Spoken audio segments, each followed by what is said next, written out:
Between 1945 and today, over 1,000 ships and planes have vanished in the Bermuda Triangle, or have they? The number you just heard is not quite right, and that's where the real story begins. The Bermuda Triangle, that stretch of Atlantic between Miami, Bermuda, and Puerto Rico, has become synonymous with unexplained disappearances, magnetic anomalies, and forces beyond human comprehension.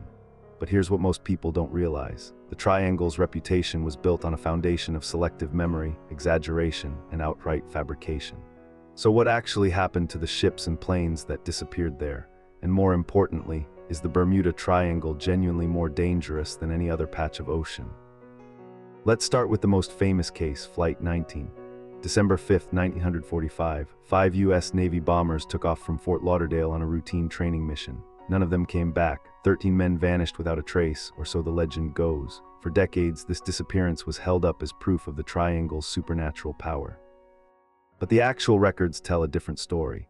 Flight 19 lead pilot Lieutenant Charles Taylor reported that his compass was malfunctioning. His radio transmissions, recovered and documented, show he was disoriented, unsure of his location. He believed he was over the Florida Keys. He wasn't. He was flying northeast, away from land, over open water. Radio operators heard his final transmission, static and confusion. Now here's what matters. The Navy investigated. They concluded that pilot error and instrument failure caused the loss. Not magnetic anomalies, not interdimensional portals, fuel exhaustion over open ocean. It's tragic, it's human, but it's not mysterious. So why did the legend grow so much larger than the facts? Enter Vincent Gaddis. In 1964, this pulp magazine writer published an article claiming the Triangle was a graveyard of lost ships. He cited disappearances spanning centuries. The problem, he didn't verify a single one. Ships he listed as vanished had actually been found, salvaged, or sunk in entirely different waters, but the article spread, it was reprinted. Other writers built on it, each adding more embellishment, fewer facts. By 1974, Charles Berlitz released a best-selling book that cemented the Triangle in popular culture. It sold millions of copies, it made extraordinary claims without extraordinary evidence, and it shaped how an entire generation understood maritime mystery. What would you have done if you'd read that book back then? How would you have known which claims were researched and which were invented? The truth is this: the Bermuda Triangle isn't statistically more dangerous than any other ocean region. Insurance companies know this. Shipping routes cross it constantly. Thousands of vessels pass through every year without incident. If the Triangle were genuinely cursed, maritime insurance would be impossible there. It's not. But there are genuine hazards in that region. The Gulf Stream flows through the Triangle, a current so powerful it can erase wreckage from the ocean's surface within hours. Underwater methane hydrate eruptions, theoretically possible in some areas, could reduce water density and sink ships. Sudden, violent storms develop rapidly in the Atlantic. These aren't supernatural, they are oceanography. Take the USS Cyclops. This massive naval ship disappeared in 1918 with over 300 men aboard. It's one of the Triangle's most cited cases. But the Cyclops went missing in March in winter Atlantic conditions. The ship was known to be structurally weak. No mystery there, just a vessel that couldn't handle the sea. Or consider the SS Marine Sulphur, lost in 1963.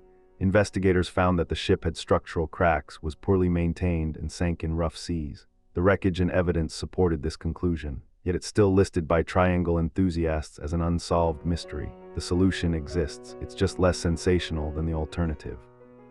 Here's the pattern: when a disappearance occurs in the Triangle, it's treated as evidence of the Triangle's danger. When a disappearance occurs outside the Triangle, it's treated as a normal maritime accident. That's confirmation bias. That's how myths survive. They're designed to ignore contradictory evidence.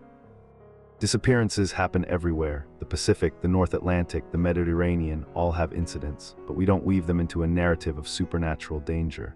The Bermuda Triangle is unique only because writers decided it was, because a story sold better than statistics, because mystery is more profitable than mundanity. But let's be clear, some disappearances in the Triangle remain genuinely unexplained. The loss of Flight 19 was tragic. The fate of the USS Cyclops still carries uncertainty about its final moments. These cases deserve respect and investigation. They just don't require supernatural explanation. What we've discovered is this: the Bermuda Triangle legend isn't about the Triangle at all. It's about how we construct narratives, how we prefer mystery to mundanity, how one writer's exaggeration becomes the next writer's fact, how confirmation bias can transform ordinary maritime accidents into evidence of something extraordinary. The real mystery isn't what happened in the Bermuda Triangle, it's why we needed it to be mysterious in the first place. What does that say about how we interpret evidence, how we choose what to believe, and what other stories are we accepting without the same critical scrutiny? The Bermuda Triangle exists, ships do disappear there, but the danger is ordinary weather, equipment failure, human error, structural weakness. The same dangers that exist in every ocean. The legend persists not because the evidence demands it, but because we've chosen to believe it. And that choice, examined closely, reveals far more about us than it does about the sea. Subscribe. Every week we dismantle another legend that's been hiding the truth in plain sight.